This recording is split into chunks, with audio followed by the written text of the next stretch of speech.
Dr. Alberto Valente não era um homem dado a impulsos. Sua carreira de décadas foi construída sobre a paciência cirúrgica, a coleta exaustiva de dados e a identificação de padrões onde a maioria via apenas o caos. Sua nova obsessão, Marcos, o vendedor de balas, era um desvio, mais um que Valente sentia ter o potencial de ser mais revelador do que qualquer modelo econométrico complexo. Se um jovem desprovido de capital inicial, tecnologia e infraestrutura conseguia sobreviver e talvez prosperar no ambiente mais hostil do capitalismo brasileiro, havia uma lição ali. Ricardo, o assistente, retornou com o caderno de couro marrom e o par de binóculos discretos, daqueles usados em óperas. Valente pegou os binóculos e ajustou o foco. A imagem de Marcos, agora a uns 50 metros de distância, ampliou-se com uma clareza chocante. "Observe, Ricardo", Valente sussurrou, a voz tensa de excitação intelectual. "Olhe a distribuição da mercadoria. Ele coloca os itens de maior margem, as garrafas de água gelada, que têm maior custo, mas maior atrativo no calor, na parte superior da caixa. Os chicletes e as balas, que têm alta taxa de giro, mas valor unitário menor, estão acessíveis nas laterais. Isso não é aleatório. É merchandising otimizado para a visibilidade de 20 segundos. Ricardo, embora cético, começou a anotar no iPad, como sempre fazia quando Valente entrava em modo de estudo de campo. Valente continuou, quase falando consigo mesmo. E o movimento? Ele abordou 23 carros neste ciclo. 4 compraram. Isso é uma taxa de conversão de 17,4%. Alta para uma venda a frio, sob pressão. Mas veja como ele escolhe. Ele evita os táxis, porque o taxista está focado na corrida e já tem suas rotas de suprimento. Ele prioriza os carros de luxo ou executivos, como o Mercedes daquela mulher. Por quê? Poder aquisitivo? Sim, mas não só isso.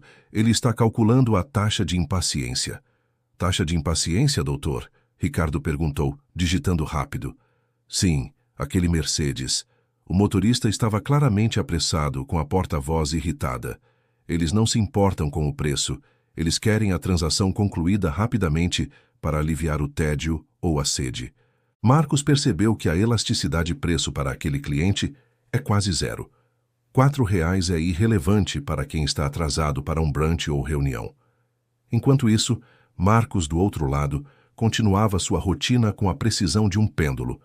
O sinal abriu para o outro lado, e Valente pôde observar a logística de perto.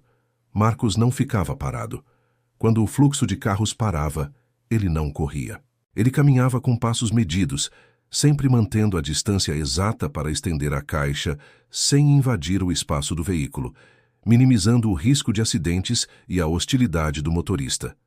De repente, a chuva de verão, rápida e violenta, desabou. Em segundos, a rua virou um rio. Os motoristas fecharam os vidros, sinalizando o fim das vendas. Marcos reagiu com uma velocidade espantosa. Ele não fugiu para debaixo de uma marquise distante. Ele tinha um ponto de logística já estabelecido. A menos de 10 metros, escondido atrás de uma grande lixeira de metal da prefeitura e disfarçado por um arbusto, havia um nicho minúsculo. Em menos de 30 segundos, ele guardou a caixa de papelão, cobrindo-a com um pedaço de lona preta que estava dobrado em seu bolso. Ele se protegeu parcialmente sob a lixeira e tirou algo que não era uma bala ou chiclete. Um pequeno caderno de capa preta, molhado nas bordas, e a caneta.